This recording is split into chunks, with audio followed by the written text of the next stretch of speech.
Saya percaya orang pilihan yang dilahirkan sebelum Yesus Kristus juga diselamatkan. Tapi saya sulit menjelaskan kepada orang lain. Mohon penjelasan patong. Yesus lahir 2000 tahun yang lalu. Sebelumnya dan sesudahnya. Itu di dalam sejarah yang diciptakan oleh Tuhan. Sang pencipta sendiri turun mengunjungi sejarah. Dari kekal masuk ke dalam batasan sementara. Dari yang mutlak masuk ke dunia relatif. Dari yang tidak kelihatan tembus ke dalam dunia kelihatan. Dari tempat sang pencipta menerobosi ke dalam tempat yang dicipta. Ini namanya greatest visitation. Pembesukan yang teragung. Dari Tuhan yang mutlak dan tidak terbatas mengunjungi yang terbatas. Misalnya seorang arsitektur sudah membangun gedung yang bagus sekali. Satu hari dia datang melihat gedung itu sebagai tamu. Saudara tahu ya, istana yang paling banyak kamar sekarang yang di dunia ini, yang di Asia Tenggara khususnya adalah istana dari Brunei, 1.700 kamar. Kenapa istana mesti begitu kamar? Saya tidak tahu. Tapi untuk membanggakan Brunei, suatu kerajaan pada kecil sekali yang mempunyai minyak dan per kapitanya setiap manusia itu di situ lebih dari $20,000. Sehingga mereka tidak usah kerja apa-apa. Ada uang banyak. Dan kalau arsitek itu sudah lama tidak datang, dia mengunjungi istana itu, dia lihat-lihat. Waktu itu dia datang, maka semua orang ngerti itu karya dia, harus menghormati dia. Tetapi kalau pembantu yang ngerti, ini tamu siapa baru datang, ini gedung gini begitu besar, datang untuk apa? Dia tidak ngerti yang bikin dia. Nah, yang menciptakan seluruh dunia itu adalah Yesus Kristus. Karena dia adalah firman yang berserta dengan Allah, dan firman itu adalah Allah. Segala sesuatu dicipta oleh dia. Tanpa dia tidak sesuatu yang dicipta itu bisa dicipta. Ini Yohanes pasal 1 ayat 1 sampai ayat 3. Lalu ayat 14. Firman menjadi daging, tinggal di tengah-tengah kita. Berarti arsitek alam semesta akhirnya jelma sendiri menjadi manusia. Lalu sebelum dia jelma ada sejarah.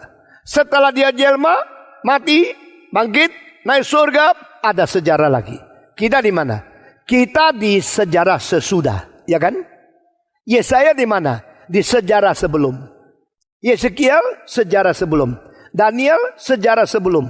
Musa sejarah sebelum.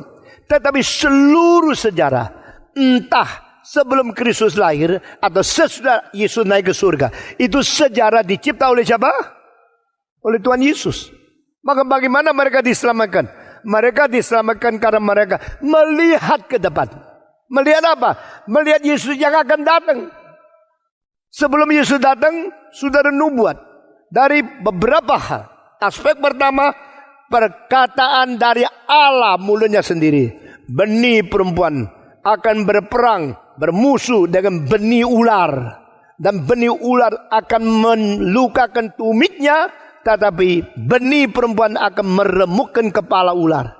Itu perkataan nubuat pertama, bukan oleh Nabi, oleh Tuhan Allah sendiri. Di mana? Di Kejadian pasal 3 ayat 15. Dan karena ada kalimat itu, maka semua orang di perjanjian lama mempunyai sasaran. Look forward, look to the future, look to the coming Christ. Dari iman itu mereka diselamatkan. Tetapi setelah Kristus mati, bangkit, naik surga, seterusnya sampai hari kiamat, kita yang di bagian ini, we look backward. Jadi perjanjian lama melihat ke depan, perjanjian baru melihat ke belakang, ngerti? Dan yang lihat ke depan, lihat ke belakang, semua di dalam satu garis. Dan titik garis yang pertama itu namanya titik alfa. Titik garis yang terakhir namanya titik omega. Alfa omega itu adalah Kristus. Kalau dua garis ini dijadikan satu menjadi lingkaran bundar kan? Nah ini adalah satu extension yang diperpanjang menjadi satu garis linear type of history. Sejarah waktu harus dimengerti secara linear type. Bukan recyclus type. Yang recyclus terus itu adalah konsep India dan konsep Greka. Tapi yang garis satu, ini konsep Kristen. Mulai daripada siapa? Yesaya mengatakan, Tuhan berkata, aku adalah Allah yang dari titik hari pertama menunjukkan tentang nasib hari terakhir ke dalam dunia ini. He's the one who point from the alpha point to the omega point in the linear type of history and the concept of time in the world. Dan Tuhan yang mengirim Kristus ke dalam dunia ini. Nah, dalam keadaan begini, maka orang yang percaya Tuhan sebelum Kristus datang melihat ke depan. Orang yang percaya Tuhan setelah Kristus datang melihat ke belakang. Look forward until Christ came and look backward after Christ went back to heaven. Nah, ini dua semua di dalam sejarah. Sejarah diciptakan oleh Tuhan dan kaum pilihan dipilih sebelum dunia diciptakan. Sampai akhir zaman semua akan dikumpulkan oleh Tuhan dengan iman yang masing-masing menuju kepada Kristus sebagai the only center point and the focal point of the universe in time. Ketiga,